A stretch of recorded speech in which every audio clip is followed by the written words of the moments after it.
Salah satu karakter yang menjadi perbincangan hangat para fans One Piece akhir-akhir ini ialah Loki. Selain karena dirinya sudah lama dinotis oleh Oda sejak arc Whole Cake Island, kemunculannya dengan desain yang bisa dibilang jauh berbeda dengan siluetnya saat di Whole Cake Island, menarik perhatian banyak fans. Ditambah lagi dengan keadaan dia yang dirantai saat pertama kali diperlihatkan, serta fakta bahwa mungkin dia satu-satunya raksasa yang memiliki kekuatan buah iblis, membuat kehadiran Loki semakin menarik. Di sini kita coba merangkum apa saja hal menarik yang telah diketahui tentang Loki, dan beberapa teori tentangnya.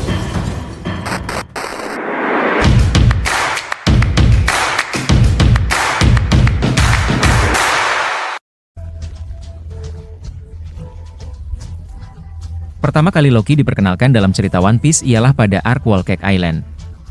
Di sana terungkap bahwa Pangeran Loki yang berasal dari Elbaf, tergila-gila pada salah satu anak Big Mom yang bernama Lola. Big Mom ingin agar Lola menikah dengan Loki. Hal ini dilakukan karena Big Mom ingin mendapatkan dukungan dari para raksasa Elbaf. Menurutnya, jika Lola menikah dengan Loki, maka para prajurit Elbaf, bersama dengan kru bajak laut Big Mom, akan menciptakan kekuatan terkuat di dunia. Dengan bantuan dari prajurit Elbaf, pasukan Big Mom akan dengan mudah menghancurkan para Yonko dan bajak laut kuat seperti Shanks, Whitebird, dan bahkan Kaido. Sayangnya, Lola menolak pernikahan tersebut, dan ingin memutuskan nasibnya sendiri. Hingga akhirnya, Lola pergi meninggalkan Whole Cake Island. Big Mom sangat marah dengan keputusan Lola, dan memutuskan untuk menggantikan Lola dengan saudara kembarnya, yaitu Chiffon. Namun para raksasa mengetahui hal tersebut, dan Loki tidak jadi menikahinya. Dan karena kejadian itu, hubungan antara para raksasa dan bajak laut Big Mom semakin memburuk. Selain informasi tersebut, kita tidak tahu banyak informasi tentang Loki. Bahkan Oda sendiri hanya menggambarkan Loki dengan sebuah siluet. Namun, dengan dimulainya arc Elbaf, Loki menjadi salah satu karakter yang menjadi pusat perhatian dan ditunggu kehadirannya. Sebelumnya, banyak fans yang mengira bahwa Dewa Matahari palsu yang ada di Elbaf sebenarnya adalah Loki. Namun, akhirnya spekulasi tersebut terpatahkan. Karena ternyata, yang menyamar menjadi Dewa Matahari itu bukan Loki, melainkan salah satu anggota bajak laut New Giant Warrior yang dipimpin Hajrudin, yaitu Rod. Dan pada akhirnya, Oda memperlihatkan Loki di akhir chapter 1130. Salah satu hal yang membuat Loki menarik ialah desain karakternya yang berbeda dengan siluet yang diperlihatkan saat di Whole Cake Island. Siluet yang diperlihatkan saat di Whole Cake Island, jelas sangat berbeda dengan yang diperlihatkan di Elbaf.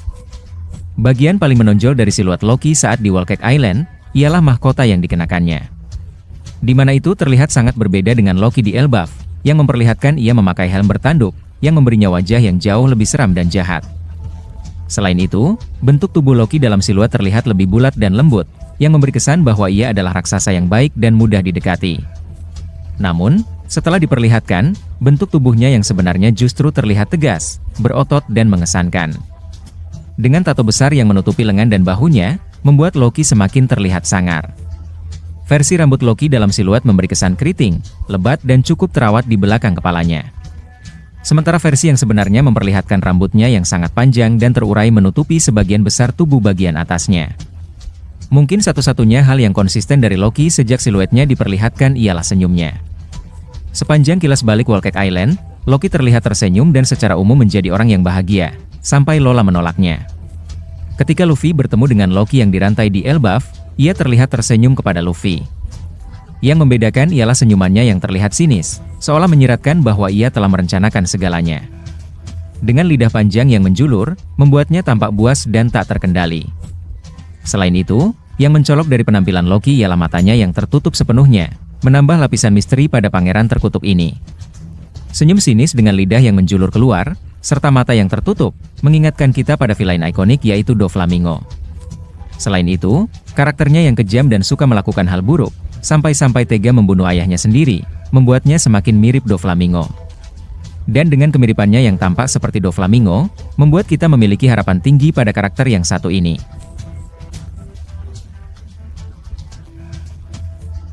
Dalam chapter 1130, Loki pertama kali disebut oleh Gerd dan Goldberg. Keduanya terlibat percakapan mengenai salah satu dari kru mereka, yaitu Road. Menurut mereka berdua, Road merupakan sosok yang menyebalkan, dan membuat banyak orang tidak nyaman. Namun mereka heran kenapa Hajirudin memutuskan untuk tetap mempertahankannya di kru New Giant Warrior. Gert secara khusus menyebutkan bahwa Road bahkan jauh lebih buruk dari sosok Loki, sang pangeran Elbaf yang terkutuk. Pernyataan ini menjadi petunjuk lain dari posisi Loki, setelah pertama kali diperkenalkan di Ark Wall Cake Island. Kemudian, saat Luffy dan sebagian kru lainnya melintasi sebuah jembatan, setelah mereka kabur dari Road, sang kapten kemudian merasakan hawa yang luar biasa. Dengan menggunakan haki yang dimilikinya, Luffy merasakan bahwa ada sosok yang sangat mengerikan dengan kekuatan luar biasa di dekat mereka. Luffy bahkan menyatakan bahwa orang ini benar-benar sangat kuat. Zoro sebenarnya ingin membantu Luffy dengan mengikutinya ke arah hutan. Namun, Sanji mencegah Zoro ikut pergi bersama Luffy. Luffy pun pergi sendirian, dan beberapa saat kemudian, ia bertemu dengan Loki. Namun, pengenalan sosok Loki di momen tersebut cukup mengejutkan. Dalam chapternya, diperlihatkan bagaimana Loki dalam keadaan terikat dengan rantai di pohon Yggdrasil. Hal menarik lainnya kemudian adalah bagaimana Loki memperkenalkan dirinya di hadapan Luffy sebagai sosok Sun God. Dia juga mengatakan bahwa dirinya adalah orang yang akan menghancurkan dunia. Hal ini mengingatkan kita pada peristiwa Ragnarok, yaitu perang besar yang mengakibatkan kiamat atau kehancuran para dewa dalam mitologi Nordik. Di mana orang yang bertanggung jawab atas terjadinya peristiwa ini ialah Loki. Peristiwa Ragnarok dan perang besar ini juga kemungkinan akan terjadi dalam Ark Elbaf. Mengenai kekuatan Loki sendiri, Oda Sensei sudah menghadirkan petunjuk terkait hal ini. Di mana salah satunya adalah melalui percakapan Luffy dengan para kru lainnya, yang mana dia merasakan hawa luar biasa, dan juga merinding saat merasakan hawa tersebut. Tidak banyak juga karakter yang membuat Luffy merasa terkejut dengan hawa kekuatannya. Padahal kita semua tahu bahwa Loki saat ini sedang dirantai. Tetapi ia masih bisa mengeluarkan aura yang luar biasa. Dengan petunjuk bahwa Luffy masih bisa merasakan hawa luar biasa dari Loki yang saat ini sedang dirantai, menunjukkan bahwa Loki mungkin adalah sosok terkuat di Elbaf untuk saat ini. Dalam chapter 1130, terungkap fakta menarik bahwa butuh semua prajurit Elbaf untuk menghentikan Loki. Hal ini menjadi indikasi lain dari seberapa besar kekuatan Loki. Fakta tersebut dikonfirmasi dalam percakapan para raksasa dengan kru topi jerami lain yang terpisah, seperti Robin, Franky, Brook, dan Jinbei. Para raksasa mengatakan bahwa yang seharusnya menjemput Luffy dan kawan-kawan bukanlah Dory dan Brogy, melainkan Hajirudin. Mereka juga mengatakan bahwa Hajirudin adalah pangeran Elbaf. Namun, ia tidak bisa datang dikarenakan sedang ada masalah di Elbaf. Masalah tersebut terjadi ketika Dory dan Brogy tidak ada di Elbaf, yaitu ketika mereka masih bertarung di Little Garden. Masalah tersebut dimulai dengan lahirnya pangeran Elbaf lainnya, yang tak lain adalah Loki. Karena Loki selalu melakukan hal buruk, mereka bahkan menjuluki Loki sebagai pangeran kutukan. Sebenarnya Loki sudah ditahan, namun ia mencoba untuk melarikan diri. Dan butuh seluruh prajurit Elbaf untuk bisa menahan amukan Loki. Hal itu membuat kru topi jerami yang ada di sana terkejut. Mereka bahkan menyebutkan, jika Loki berhasil kabur, maka dunia akan porak-poranda. Mereka juga mengatakan bahwa Loki adalah aib bagi Elbaf. Kita tahu bahwa raksasa Elbaf adalah salah satu ras terkuat di dunia. Bahkan seorang Big Mom yang dulunya merupakan seorang Yonko, ingin menjalin aliansi dengan para raksasa Elbaf agar pasukannya menjadi yang terkuat. Dan fakta bahwa dibutuhkannya seluruh prajurit raksasa Elbaf hanya untuk menahan satu orang, menunjukkan seberapa dahsyatnya kekuatan Loki. Bisa jadi, kekuatan Loki mungkin setara atau bahkan melampaui para Yonko. Selain itu, Loki juga memiliki kekuatan buah iblis. Hal itu dikonfirmasi langsung oleh para raksasa. Dan tak main-main, buah iblis yang ia miliki ialah buah iblis legendaris. Awalnya buah iblis legendaris itu dimiliki oleh ayahnya yang juga merupakan Raja Elbaf, yaitu Harald. Loki kemudian memutuskan untuk membunuh ayahnya agar bisa mendapatkan buah iblis tersebut. Dan setelah ia mendapatkannya, ia pun akhirnya memakannya. Sejauh ini, belum dikonfirmasi kekuatan apa yang diperoleh Loki setelah memakan buah iblis tersebut. Kita juga belum tahu apa jenis dari buah iblis Loki ini. Bisa jadi, buah iblis yang dimiliki Loki bertipe Logia. Ini merujuk pada perkataan Hajirudin dalam chapter 714 tentang raksasa dengan kekuatan Logia. Dan mungkin karena itu juga, Hajirudin mengikuti Battle Royale untuk mendapatkan buah merah-merah Nomi agar bisa mengimbangi kekuatan Loki. Bisa jadi, ini merupakan petunjuk yang diberikan oleh Oda jauh-jauh hari. Namun, mengingat buah ini adalah buah legendaris, bisa jadi buah iblis itu bertipe Mythical Zoan. Karena seringkali buah ini disebut sebagai buah yang langka dan legendaris. Bisa jadi buah ini memberikan Loki kekuatan dari salah satu makhluk dalam mitologi Nordik. Terlepas dari tipe dan kekuatan yang diberikannya, buah iblis tersebut dipastikan buah iblis yang sangat kuat. Dengan kekuatan alami yang dimiliki Loki, serta kekuatan dari buah iblis legendaris yang ia miliki, tidak berlebihan jika Loki mungkin selevel, atau bahkan lebih kuat dari para Yonko.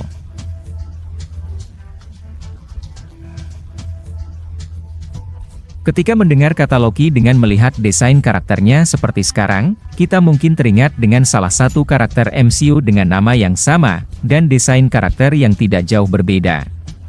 Baik Loki versi One Piece, maupun Loki versi MCU, bisa dipastikan keduanya terinspirasi dari salah satu dewa dalam mitologi Nordik, yaitu Loki.